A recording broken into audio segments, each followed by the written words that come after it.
Oh, welcome to the Yahowah blog. We're here in the Rainbow Studio, and we're going to return to our presentation of Appalling Twistianity. We're going to take a little different approach on this morning's program, and that I'm going to refute Paul by quoting God. How about that?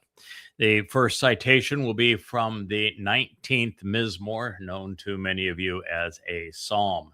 It reads as follows: Yahweh's Towrah, which would be teaching, instruction, guidance, and directions, is complete, lacking nothing, helpful, healing, beneficial, and true, returning, restoring, and transforming the soul. Yahweh's testimony is trustworthy and reliable, making understanding and obtaining wisdom simple for the open-minded.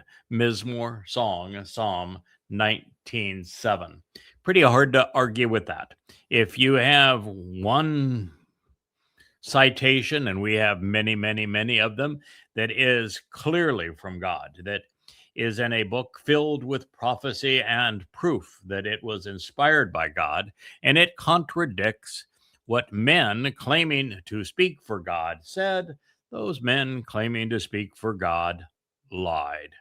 And that is the reason we're considering this, because Paul called the Torah pornography. He said that the purpose of his imaginary Jesus Christ was to rip us away from the terrible treatment we were receiving under the Torah and to replace that old, terrible, abusive system with his new gospel of grace.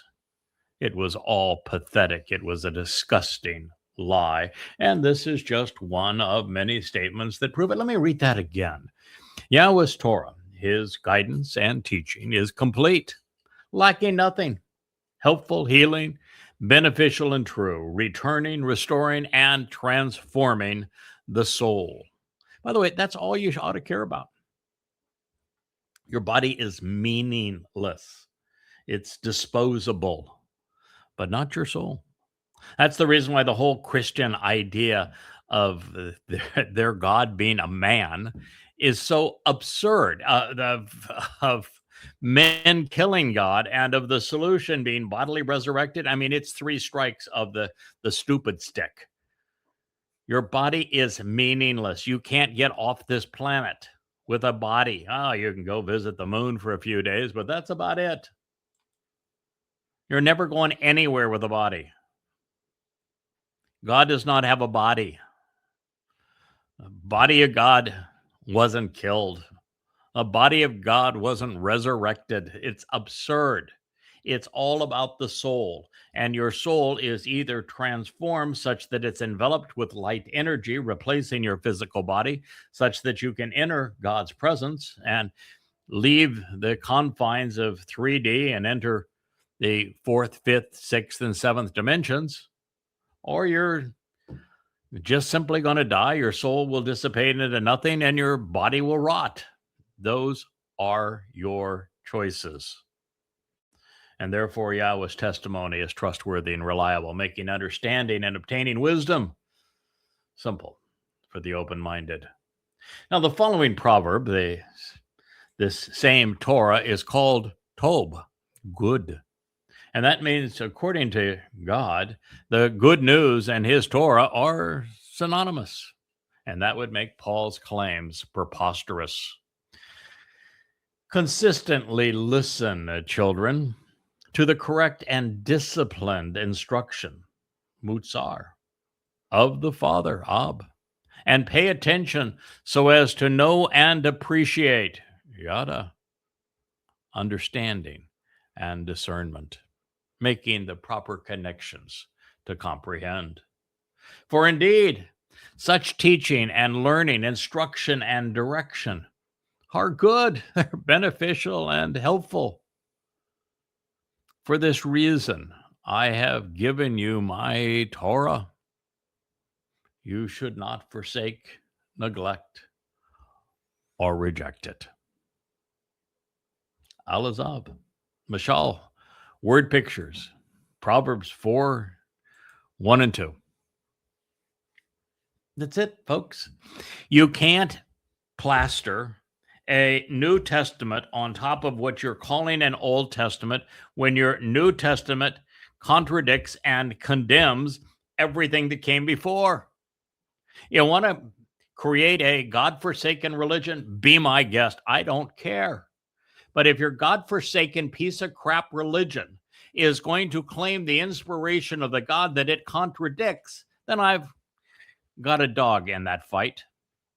And I'm disgusted by the likes of Peter and Paul, Luke and Mark, and all the nonsense that they proposed that is so reprehensible, and all of the souls that have been led astray by this trash. I mean, think about what God just said here. The Mashal, the Proverbs are inspired.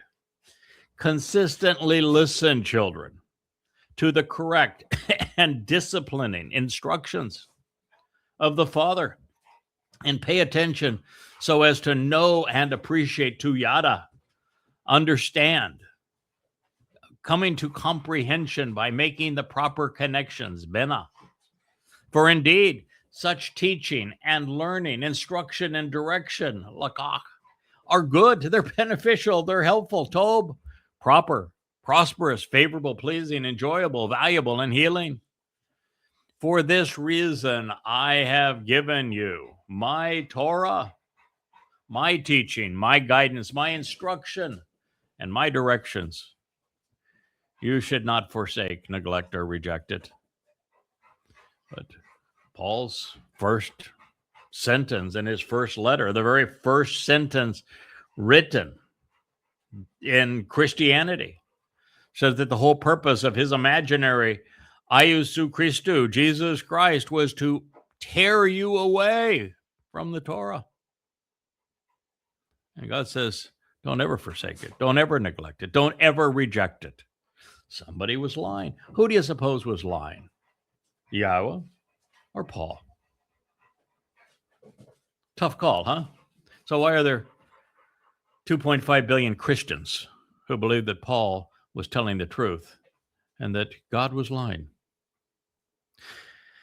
Dowd's magnificent 119th Psalm is a composition of inspiring and beautiful lyrics. It is an ode to the Torah with 22 stanzas presented in alphabetical order, celebrating the letters which comprise Yahowah's guidance. There are 22 letters in the Hebrew alphabet, 17 consonants and 5 vowels.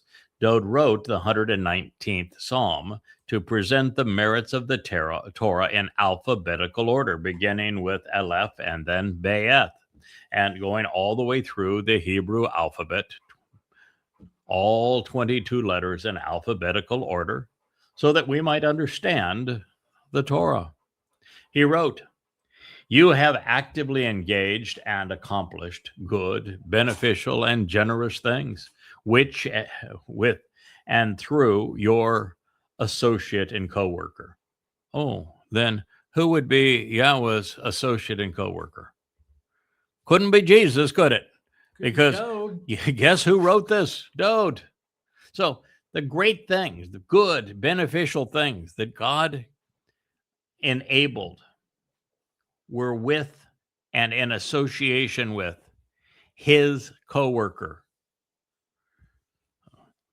So you have actually and actively engaged and accomplished good, beneficial, and generous things, that which is productive, with and through your associate and co-worker, Yahowah, in accordance with your word.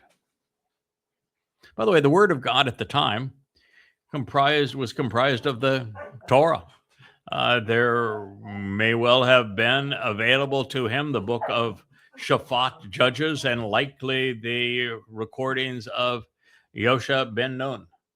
And he was receiving the updates that are now presented and lived his life in the midst of what is now recorded in the books of Shamuw'el.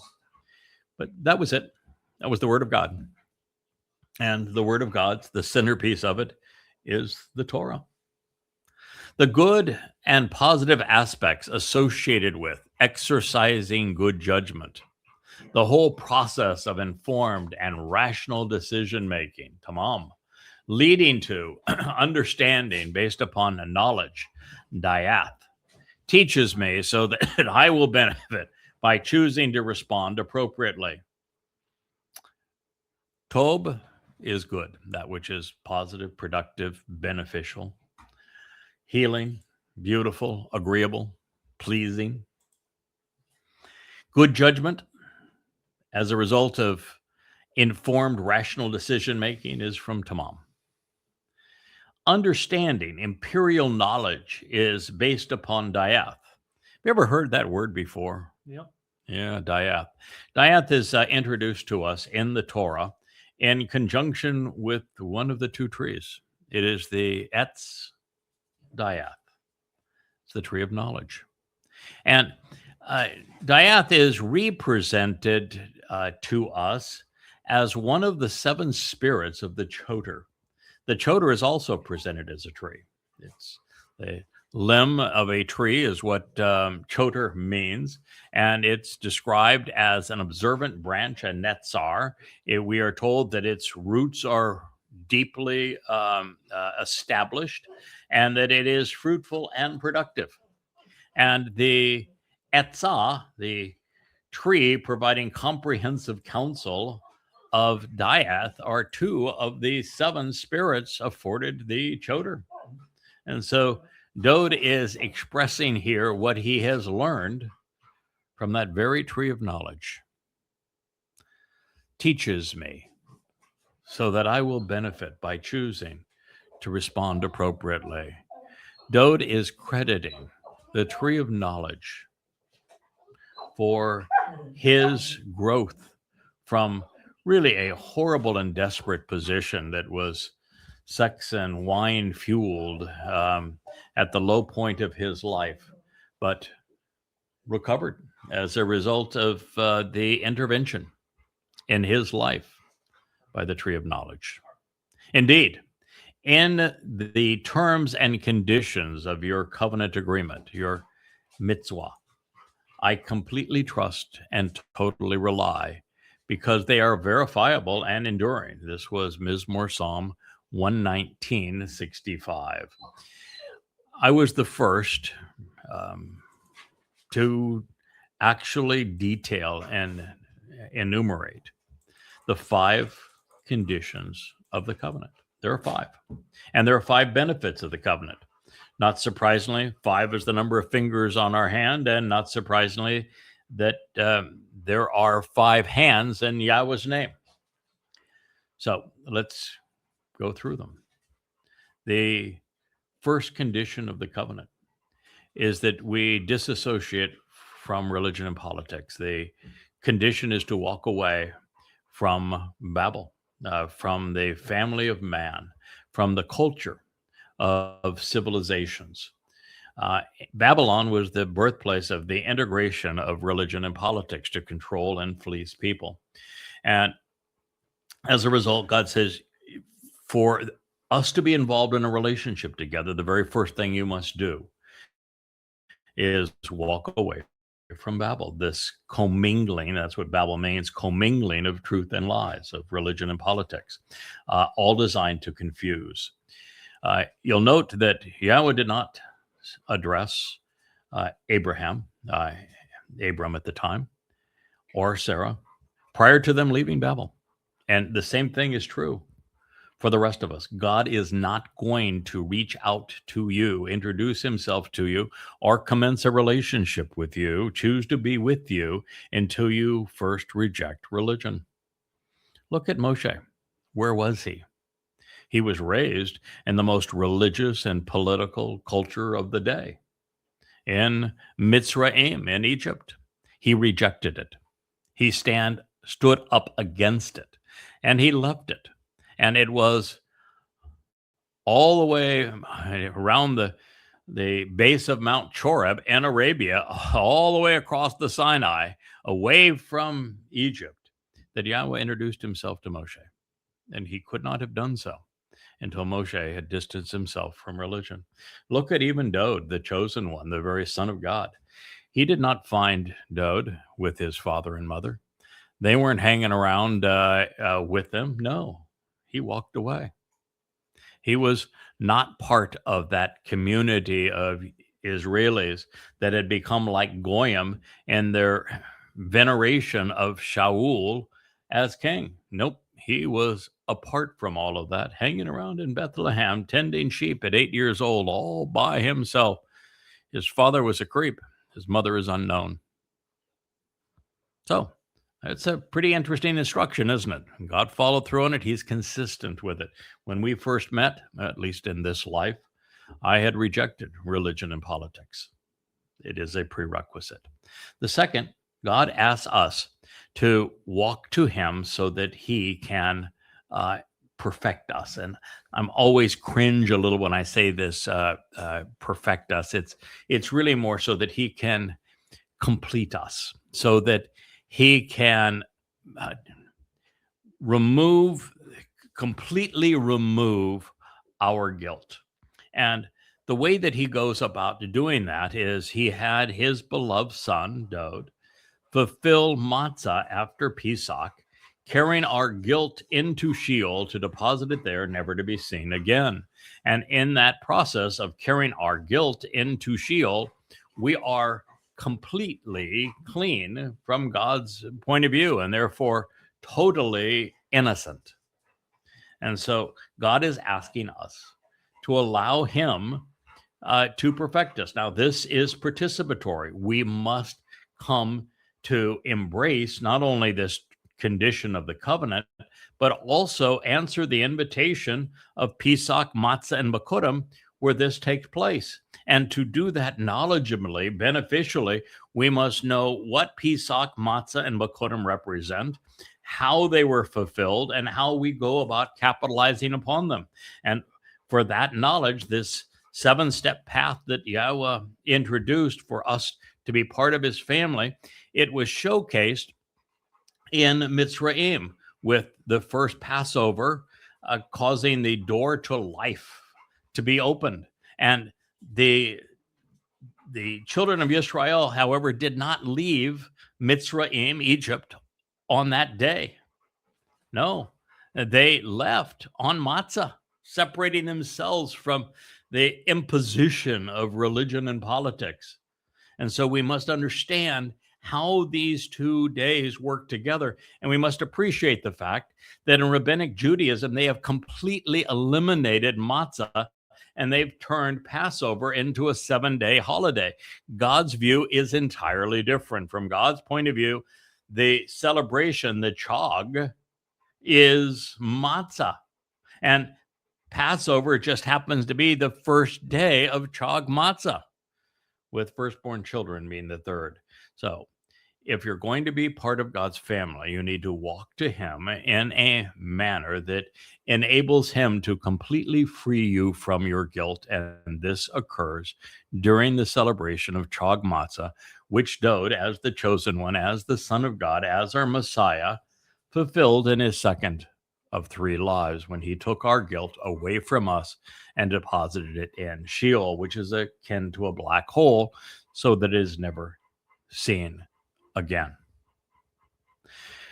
Yahowah then asks us to totally trust and rely upon Him. Now, to do that, you have to know Him. You need to know what He is offering, what He expects in return. You have to know His name. You have to know His instructions. You must know His teaching, His guidance. And you must also let go of the other remedies that man has foisted in competition with God for human protection. It's actually for control, religion and politics. So rather than trusting your military, rather than trusting your government, rather than trusting your political party, rather than trusting your religion, you have to stop trusting them and trust and rely entirely on Yahowah, which can only be done once you know who He is and have an appreciation for what He is offering and asking in return. If you want to know those things, I would encourage you to go to yadayah.com and begin with the first book, An Introduction to God, and read through the 35 books that are presented there for your edification.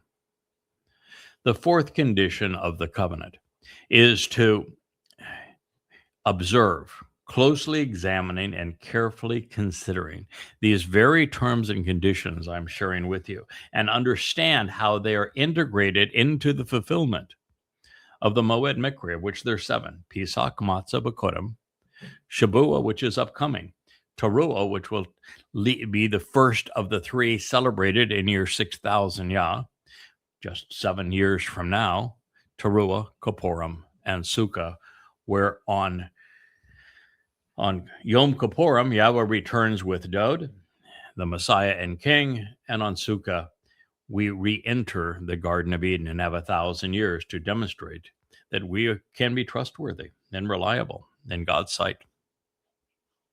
So this is the nature of those mitzvah, terms and conditions of the covenant. And lastly, Yahweh says, as a sign of the covenant, it's important that we as parents circumcise our sons on the 8th day, so we and they remember. And that is the sign of the covenant. God also will go as far as to say that if you're not circumcised, you cannot participate in Passover. If you can't participate in Passover, none of the rest of the Moed Mikra make any difference to you, because, well, that's the doorway that you begin. And unless you go through that doorway, there is no opportunity to benefit from matzah or B'Kodim or Shabuah, Towrah, or Kippurim or Sukkah. So you must begin at that place, and you cannot begin at that place if you are not circumcised. And for women that are wondering, well, what's my requirement? It's to raise your sons to be, and daughters to be, part of the covenant, to remember it by doing this. So here we are. Indeed, the terms and conditions of your covenant agreement, I completely trust and totally rely. They are verifiable and enduring, and I have shared them with you. You can read, there's 3 volumes of Yahowah that are devoted to the covenant. And you welcome to read them, study them, benefit from them. They're at yahowah.com. They're all free. They're page turners, PDFs, and you can buy them royalty free at amazon.com, all available to you. This goes on to say, prior to the time that I responded and answered this invitation, before I was thoughtful and spoke truthfully and composed these songs, I was preoccupied and unintentionally erred. I inadequately wandered aimlessly without deliberation and without the intent to mislead, and unwittingly deceived. And therefore, I placed my faith in mistaken options.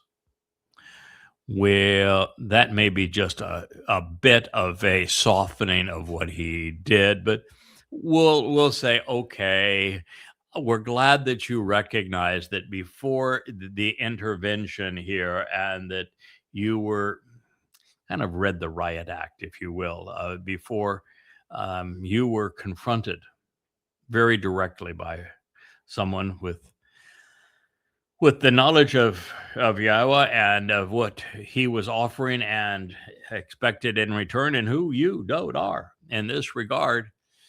Before you fully responded to that invitation, Anah, well, you did more than unintentionally err, but it's all bygones now. We can learn from them.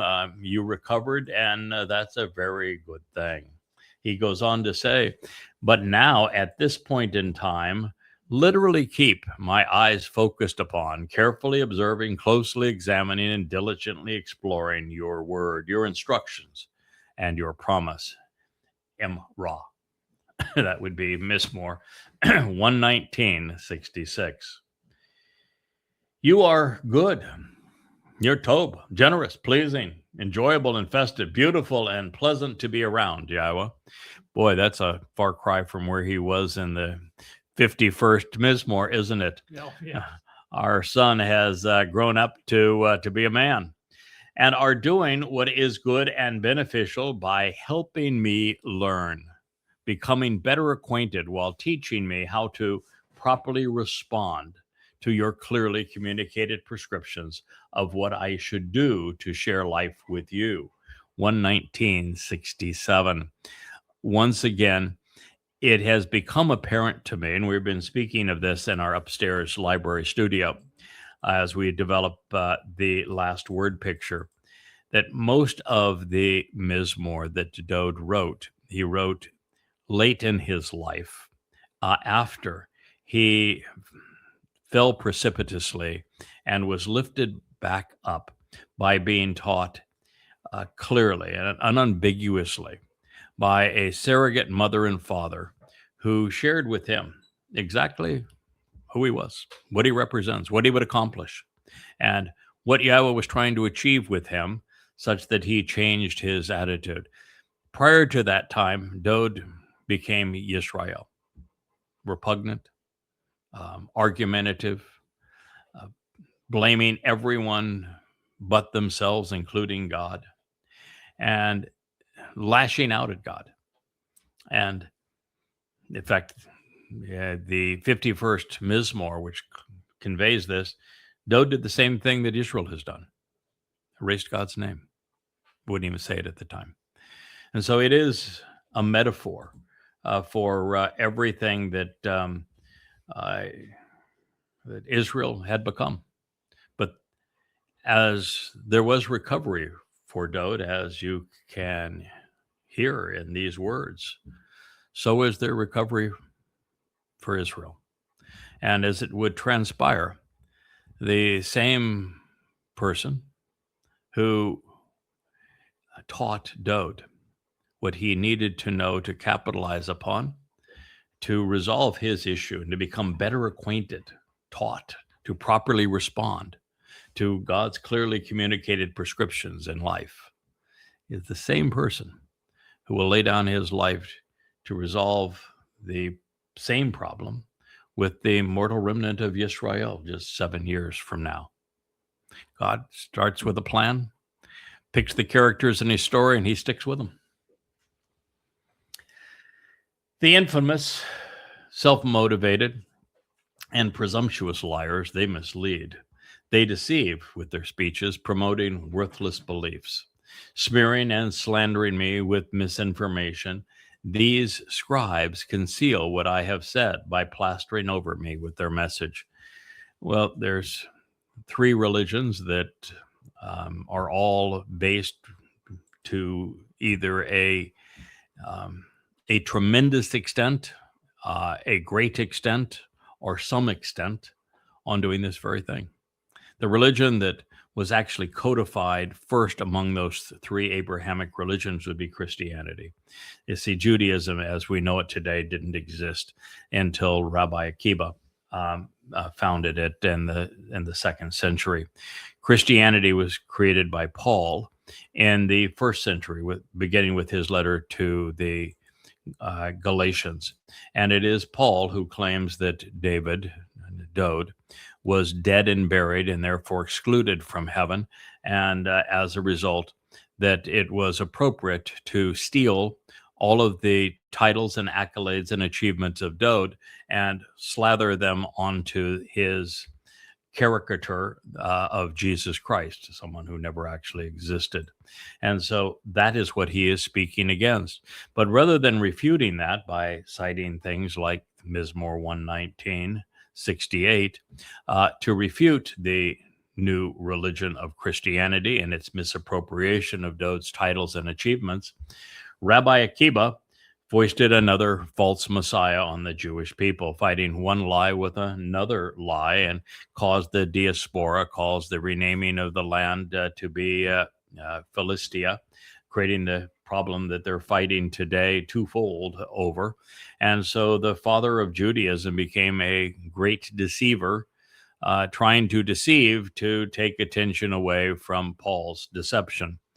And in the end, it created this horrendous mess. And a reason I also mentioned Islam is if it wasn't for the Talmud that the rabbis began to write and then share with Muhammad, Islam would not exist. Islam ultimately became a religion because Muhammad bought Talmud readings from rabbis, twisted them to serve his situation, and created a religious veneer for the Quran that it would not otherwise have had. And so that is what is being said here, that the infamous, self-motivated, and presumptuous, they're liars. They mislead. They promote worthless beliefs, smearing and slandering me with misinformation. These scribes conceal what I have said, plastering over me with their message. This would not occur for another 1,000 years after Dowd wrote this Mizmowr. And so for him to know this, then the person who was teaching him about his special role with God told him what he was going to accomplish and how his people would twist what he achieved so that he could speak about it, and the Jewish people would be forewarned that this would occur. He is announcing the birth of Christianity and Judaism. I, with all my heart, intent, personal commitment, and sense of purpose, myself will engage to save, to protect, and to preserve, sparing by branching out while observing your precepts, these instructions which you have entrusted to us, encouraging us to pay close attention to and to examine for guidance so that we might respond appropriately to you. These are Natsar leading to Pakudim, Mizmowr 119:69. Their hearts in judgment are calloused. Oh boy, isn't that the state of Israel? And shameful, ignorant, and irrational, irresponsive, and gross. That'd be true of everyone who is overtly political and religious. And many are both. Look at the MAGAs.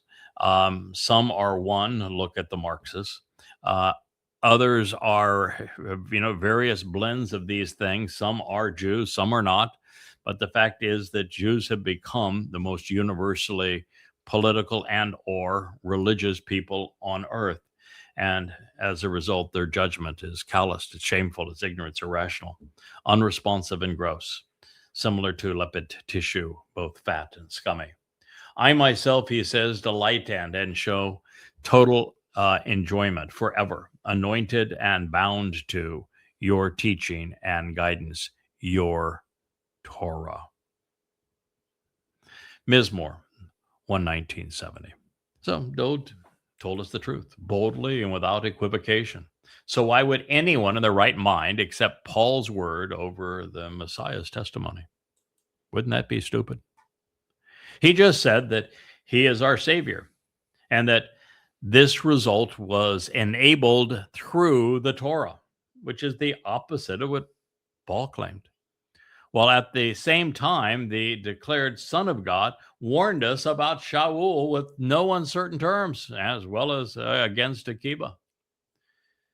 He went on in this same marvelous psalm, this Mizmowr 119:71, to say, "It is good and beneficial for me that indeed you responded, providing your testimony and your answers, Anah, for the purpose of teaching me how to properly respond to your engraved and clearly communicated prescriptions of what I should do to be cut into this relationship." Choke.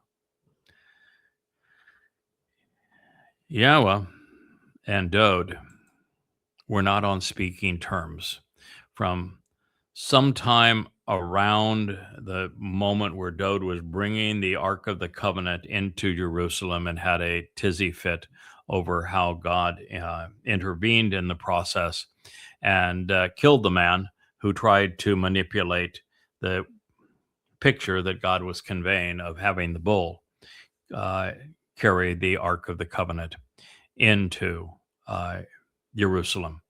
And so they begun a timeout. And Obed-Edom was inserted at that time to explain to Dowd what he had missed. And unfortunately, he didn't listen initially.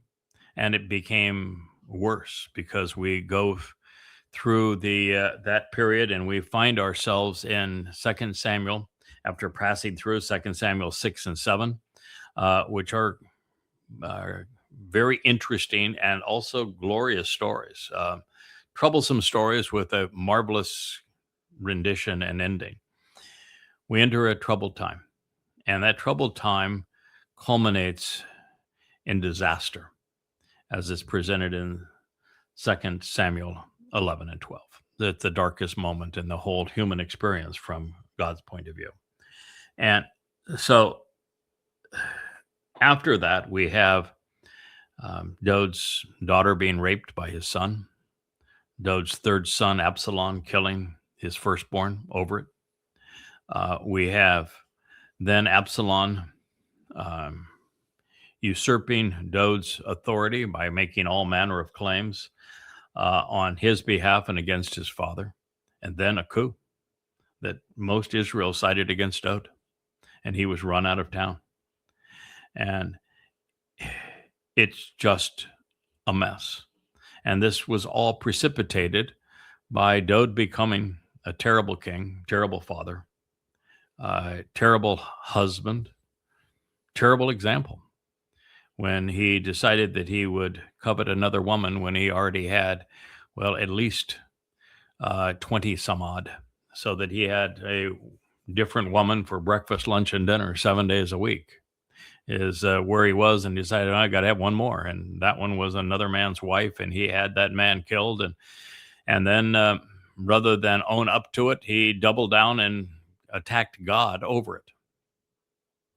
Really despicable. And then it's when God re-engaged, not speaking directly to him. He was still speaking through Nathan. He judged him. He rebuked him via Nathan. God and Dowd weren't speaking. For this to occur, Dowd's inspired again. He's back communicating, at least in a spiritual level, with Yahowah. And that only occurred because of this intervention. And he is saying, I'm grateful, Yahowah, that you responded, providing your testimony and answers, Anah.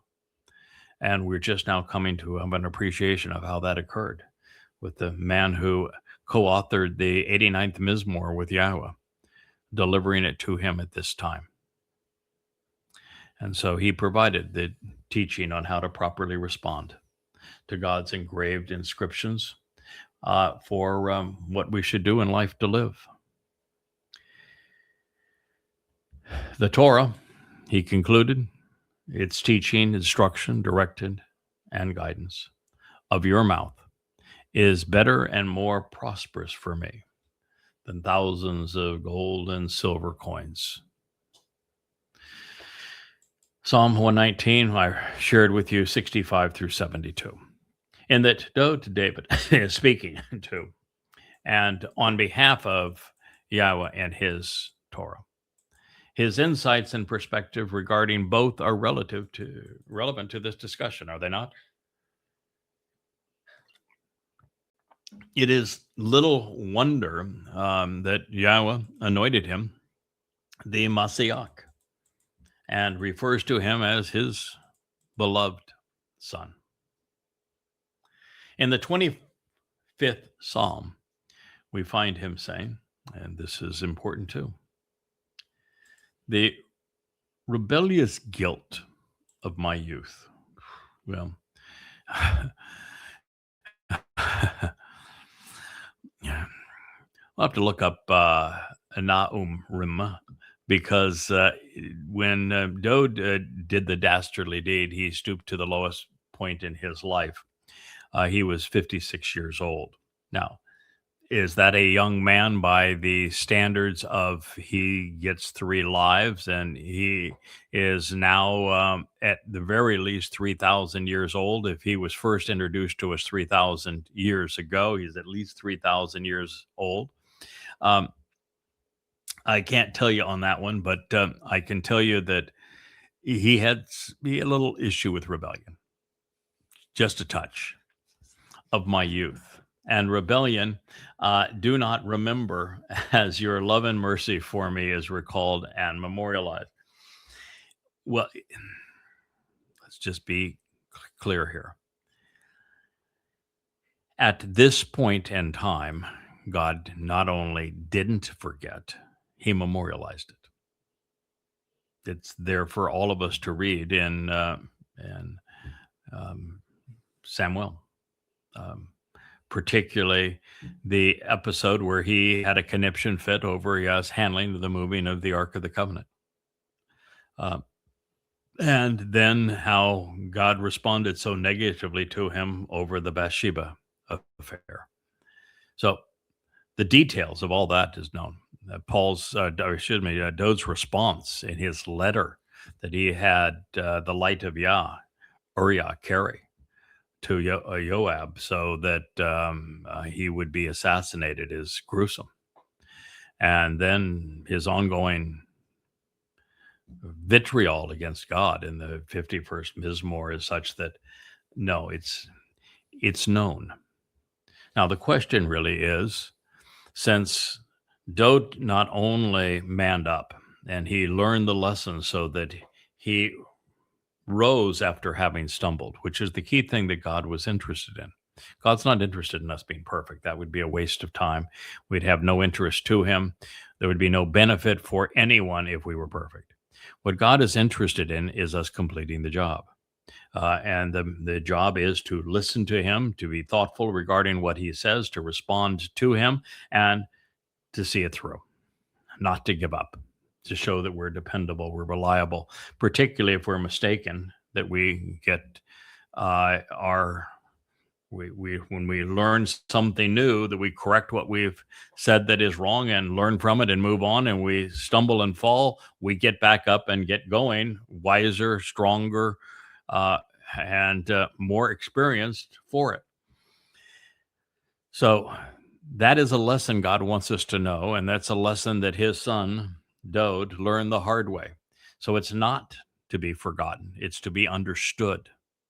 Now, Yahowah, 2,000 years ago, arranged for Dowd to carry his guilt and ours into Sheol together. And it was deposited there, never to be seen again from God's point of view. That doesn't mean that we don't know it. And how long we're going to know it, I don't know the answer to that. But I know that it's important for us to know it now, and God didn't hide it. Okay? So the rebellious guilt of my youth, the rebellion, do not remember, which is true if you're talking about God's perspective on it after he has carried it into Sheol. As your loved mercy for me is recalled and memorialized on account of your goodness and productive purpose, Yahowah.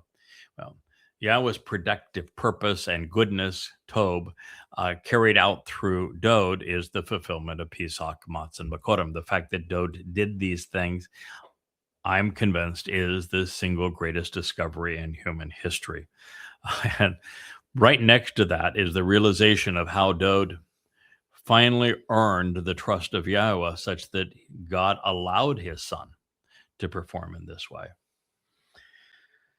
He says, this was 25:7, as the psalm reads, Yahowah, the Most High, is good and always right, completely correct, and consistently straightforward, Yashar.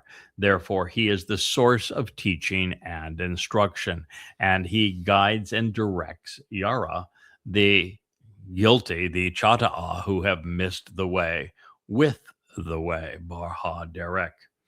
Mizmowr 25:8. Yara is a rather key term here. Do you know why? It's the verbal root of Towrah. That's why it means source of teaching and instruction, guidance and direction. Yara, according to Yahowah, probably knows since he inspired the Towrah, told us explicitly that Yara is the actionable root of Towrah. Now, since Yara means source of teaching, instruction, guidance, and direction, the Towrah cannot be law. To present it as law is to be ignorant. It's to be irrational. It's to be stupid. It is to anger God. So anytime you hear in a religious text, a religious context, or even secular one, that the Torah is law. You know you're listening to somebody who's not only irritating God, but lying to all who are listening. Torah is based on Yahowah. Of that, there is no debate. He enables the way of the unpretentious and sincere who respond and actively engage. I wrote that translation 10, 12 years ago. I wouldn't render it that way. And by the way, that is something that is quite different in these programs and anybody else you're ever going to listen to. If you're listening to somebody who's preaching to you about God, they're reading the King James Version or the New Living Translation or the New American Standard Bible or the New International Version. They're reading from somebody else's really crappy, errant translation. I'm not. I did my own. And not only did my own, I share them with you. And I provide for you an amplified version of every word that I've translated. And I've corrected them all to the Dead Sea Scrolls. So if there's a difference in the Masoretic and the Dead Sea Scrolls, I share with you what the Dead Sea Scrolls says, correcting the Masoretic text. More than that, I scrub every single word of its religiosity by removing the diacritical markings and look what the letters themselves say. And when I'm given the opportunity, as I'm going to share with you right now with Anah, I go to the verbal root. Anah with a wah as the end is from the verbal root Anah. Anah with the hey as the end is one of the most important and repeated of all Hebrew verbs. It has a very simple meaning: answer, respond, reply. So this says that God enables the way of those who respond, of those who answer, of those who reply to him. Now, is there anything that's specifically important that you would respond to? Well, the previous thing was the verbal root of Torah, wasn't it? God's teaching and instruction. That's a good start. How about the fact that God has 7 annual invitations, mikra, in the plural mikre, for you to respond to and reply? When somebody gives you an invitation to a party, what do? Do you throw it away? Do you ignore it? Do you trash it? Or do you respond one way or the other? I'm going to attend. I'm not going to attend. These invitations, the 7 of them, Pesach, Matzah, B'Kurim, Shavuot, Towrah, Kippurim, and Sukkah, they're invitations to meet with God. And yet, fewer than 1 in a million people answer them in accordance with God's invitation. And that's enough.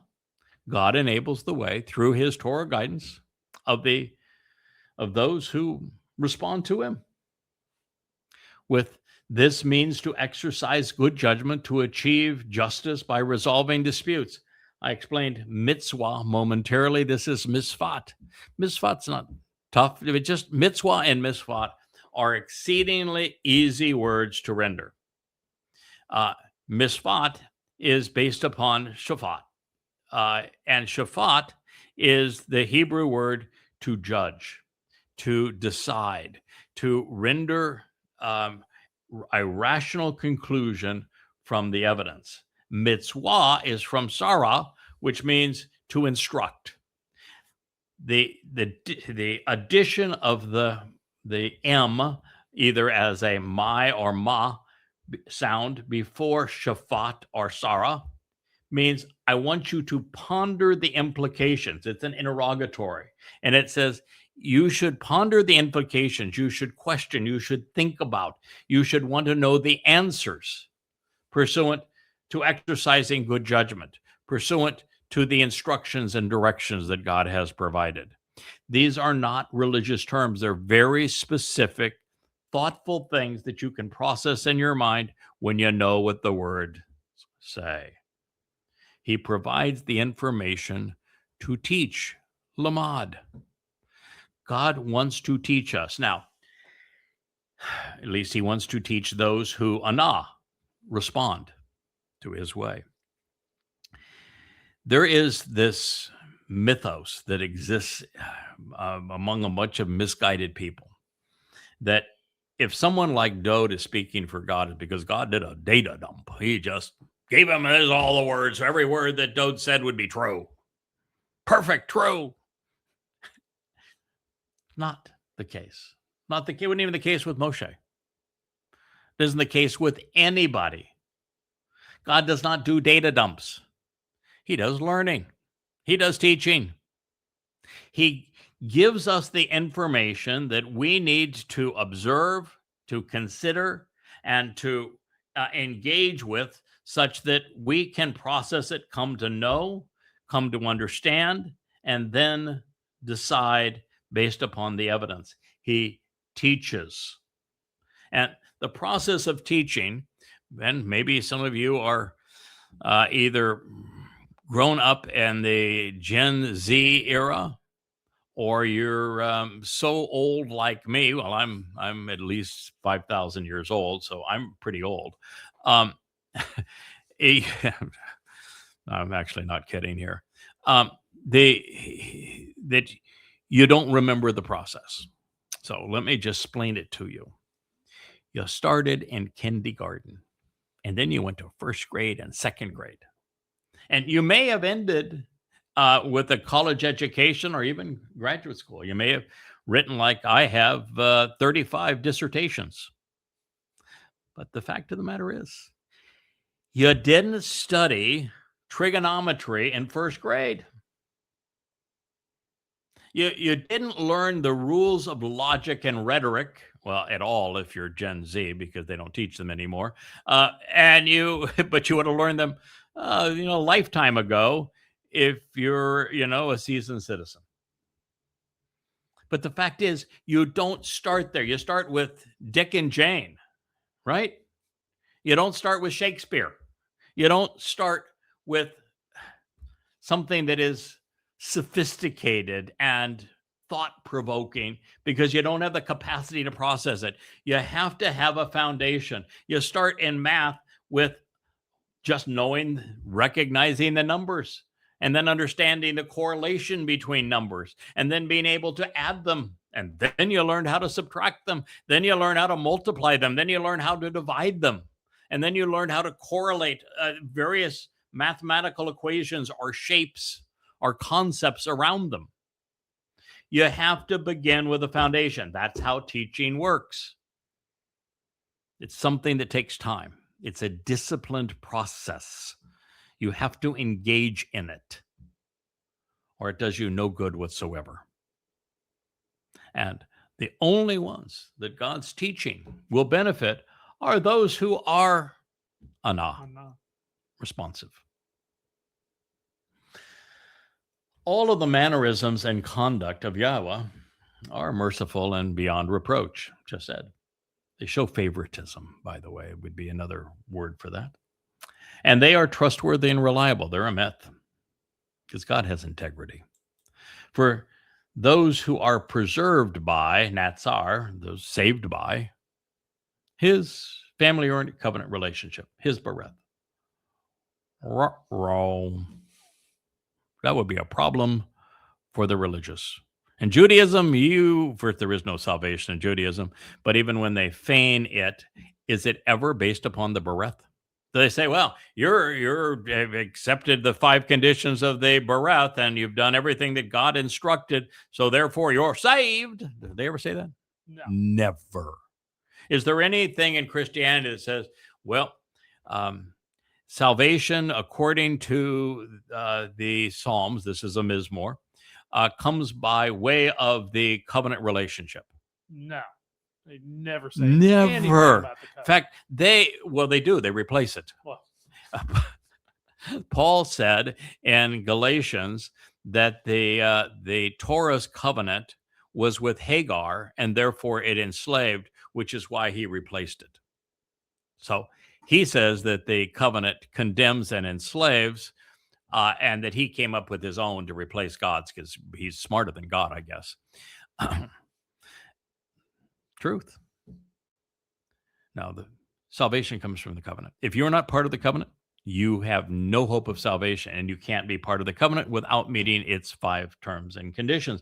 I shared with you those terms and conditions. If you are religious, you are not part of the covenant, because the first condition, a prerequisite of the covenant, 5 fingers, but one's in opposition to the others. It is the prerequisite, the first of them. You must walk away from religion and politics, from the commingling of truth and lies that confounds so many before you can even begin this process. You are only preserved, you're only saved, Natsar, if you are part of the covenant. Period. End of conversation. And you can't be part of the covenant without following each of those 5 edicts, and you can't follow them unless you understand them. I mean, how do you know that God is anti-religious unless you know his overall position? That God's number one theme, the single most common theme throughout the Torah and prophets, is not God saying, this is who I am and what I'm offering.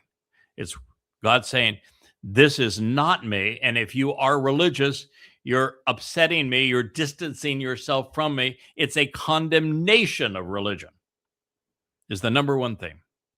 It's the number one theme throughout the Exodus. Number one theme in the Torah. Number one theme in the prophets. Right. First 10 chapters of Yahowah, the great prophet, is all hammering and condemning religion and politics. All of it.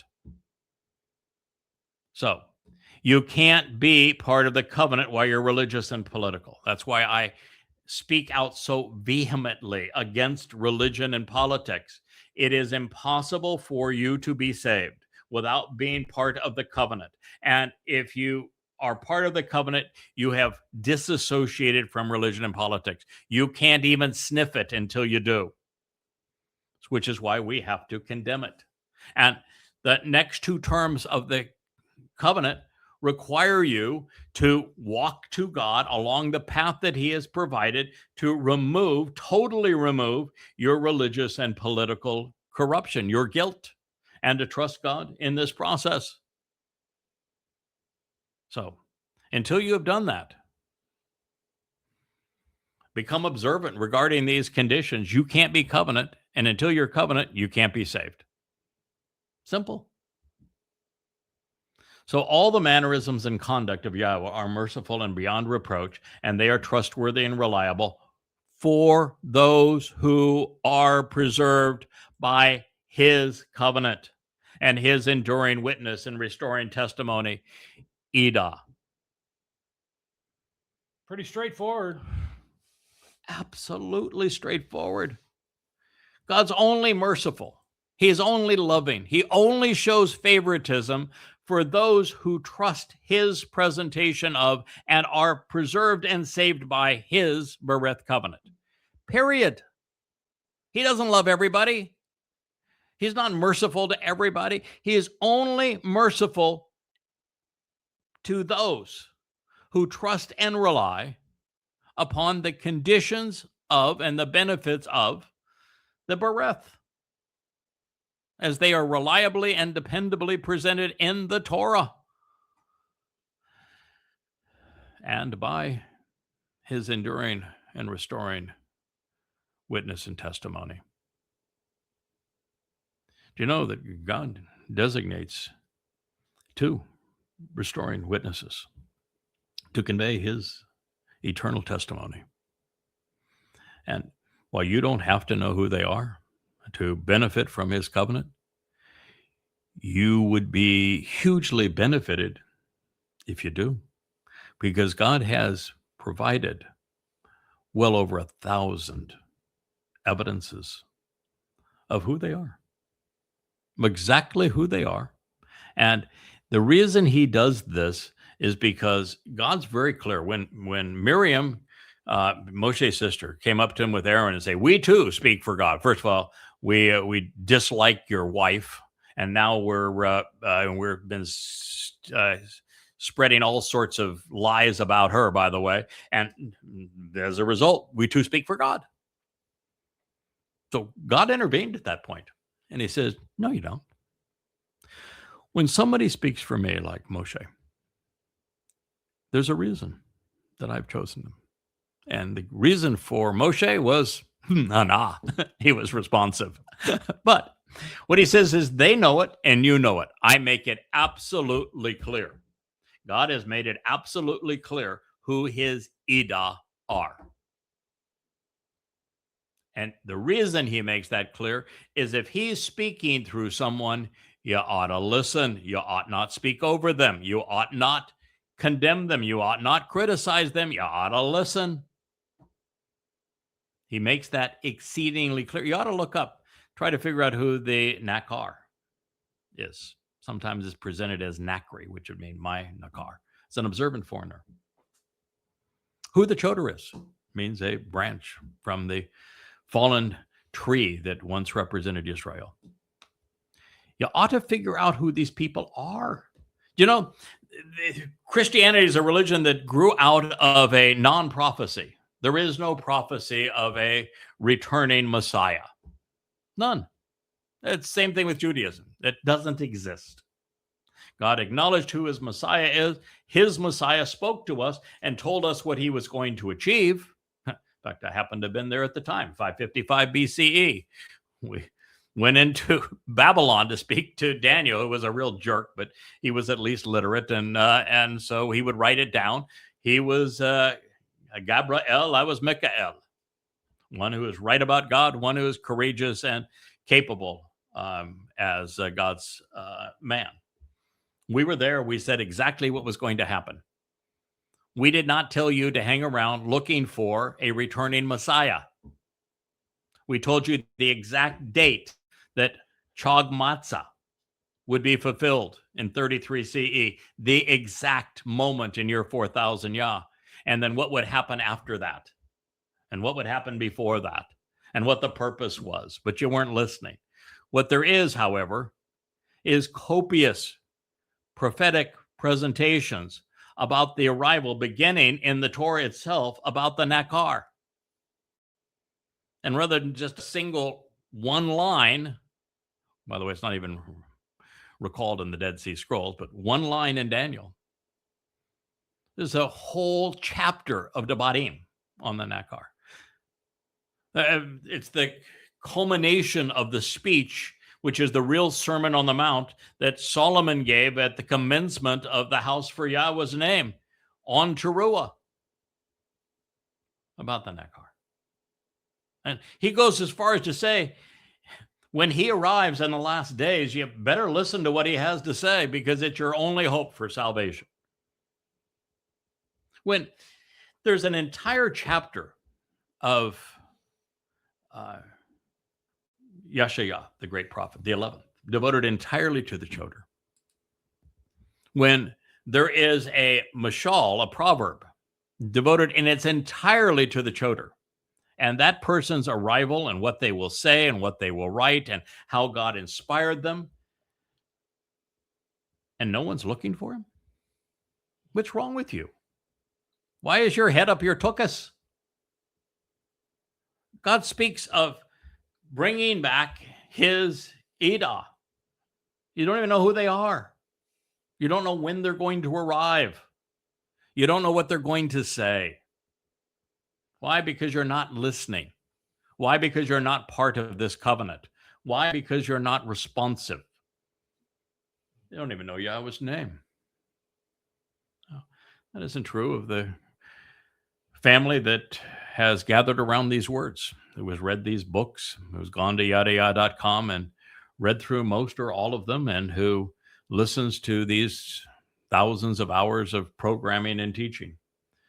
But it is for all but 1 in a million. It's true.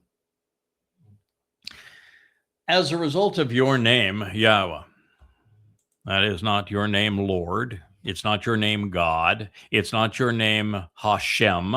It's not your name, Jesus. It ain't your name, Allah. As a result of your name, your Shem, Yahweh. What's so hard about that? Why did Christians and Jews and Muslims feel at liberty to write Yahweh's name out of their religious texts? What gives them the nerve to do that? It says, as a result of your name, Yahweh. You want to be part of the covenant? You want to be responsive to Yahweh's instructions? As a result of your name, Yahweh, you will genuinely choose to completely forgive, Shalah, my rebellious guilt, which is great. Boy, was it ever. It is only as a result of Yahweh's name that salvation occurs. Otherwise, we die with our guilt and our soul dissipates into nothingness unless you were amongst those that decided that you would take it upon yourself to promote your religious or political ideas. And then you can spend an eternity in Sheol, separated from the rest of us in that black hole. Hey, you'll get to find our guilt. It's there. It won't do you any good, but it's there along with your soul forevermore. It's Yahweh's name. Now, you have to know more than Yahweh's name, but that's a start. If you don't know Yahweh's name, you haven't even started. Hence, whatever individual respects and reveres Yahweh, he will teach and guide him in the way he should choose. We have free will.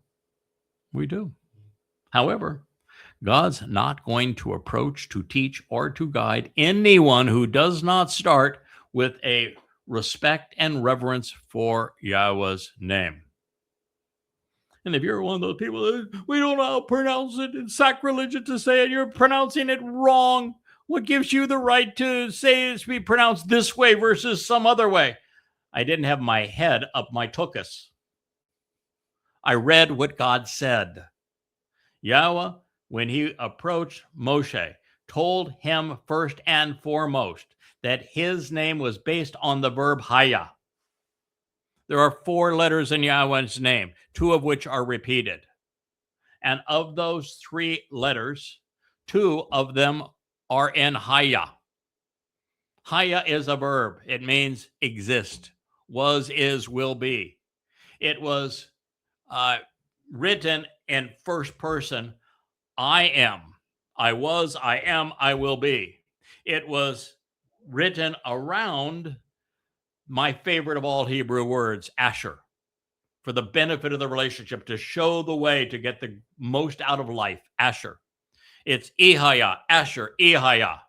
So with Haya, you know how to pronounce the Yod and the Hey, don't you? Yep.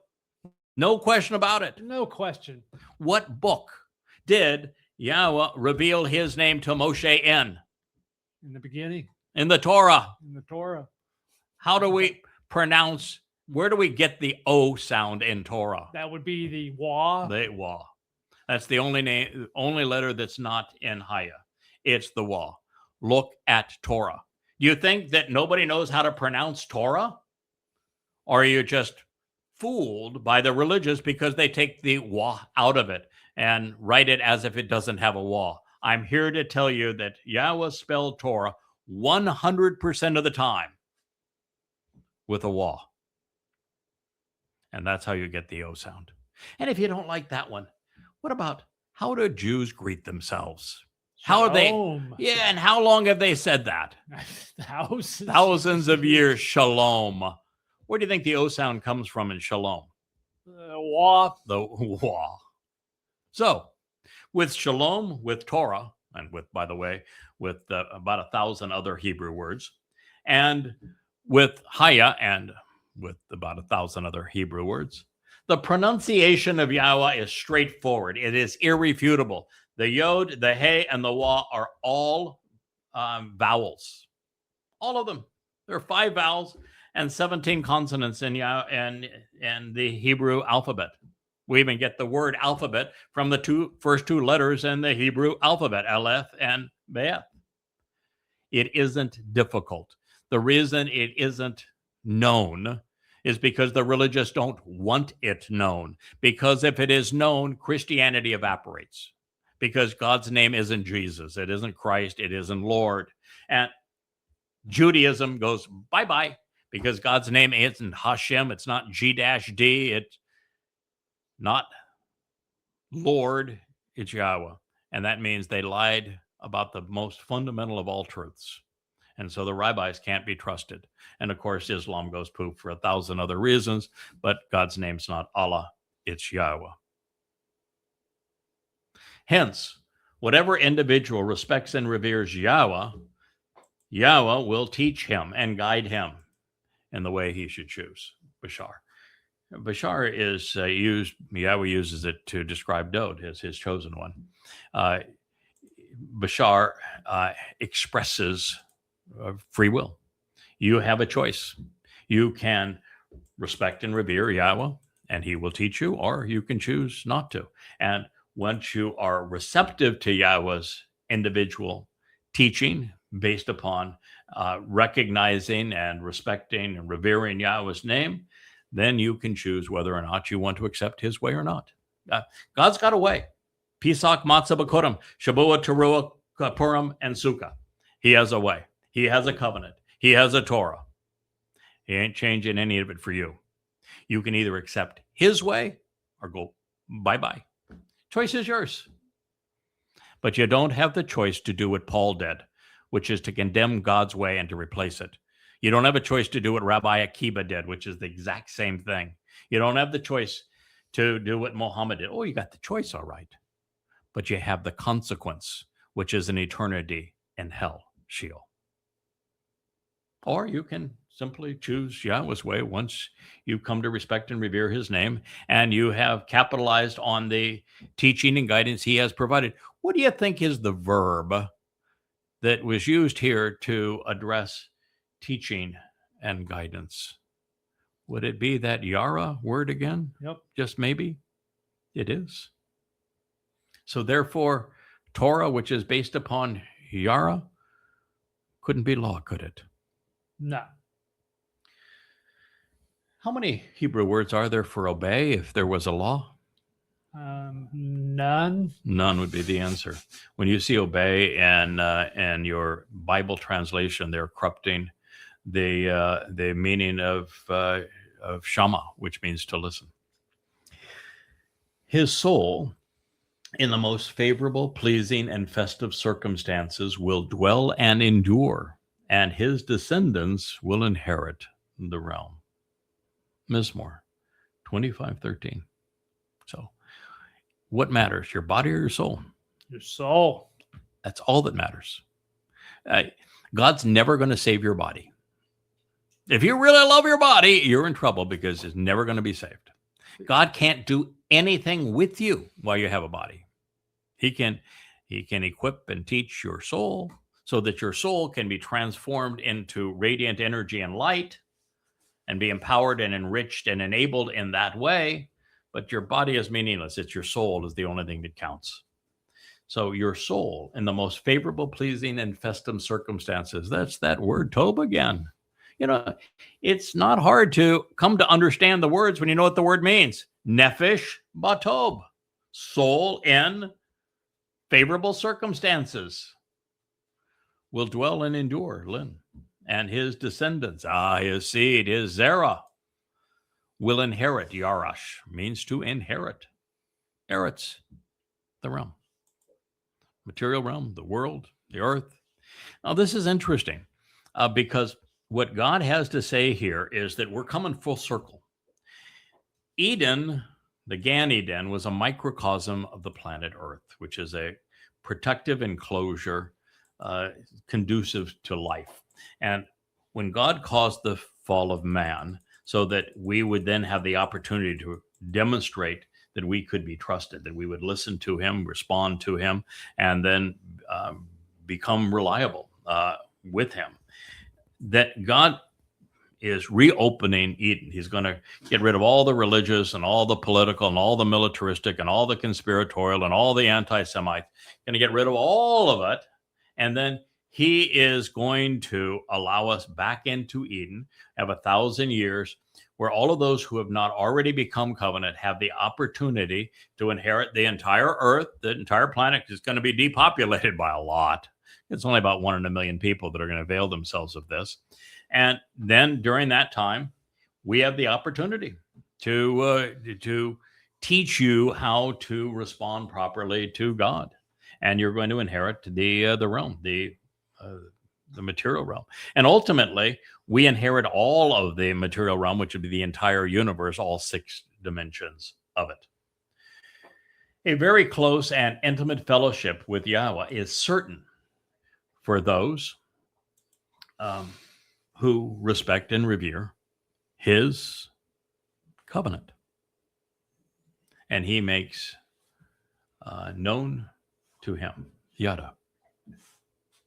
So God is offering a close and intimate relationship. And it is certain for those who revere and respect Yahowah, such that you listen to what he has to say. If you respect him, you're going to listen to what he has to say. If you respect him, you're going to respect his name. If you respect him, you're going to closely examine and carefully consider his Towrah instructions and the insights that he has provided through his prophets, and you're going to respond accordingly. That's what's going to happen. And if you do those things, it's going to lead you directly to his covenant, Bereth, where you become part of his family. All things that Yahowah makes known via Yada. Yada, yada, yada. That is God's messenger at the moment. Mizmowr Psalm 25, and I shared all the way through 14. We have lots more to consider, and we will in our next program. I love sharing the word of our God. I love sharing Yahweh's name. I love anytime there is an expression of the importance of the Bereth, the covenant relationship that God has established for us and has invited us to participate in. Anytime there is a discussion on Towrah, God's instructions and guidance, we are all in and enthusiastic. So while this is Appalling Twistianity, sometimes what we do is we go to the very word of God so we can show the difference between God's teaching and guidance and Paul's religious rubbish. So I hope you enjoyed today's program. I thank you for listening.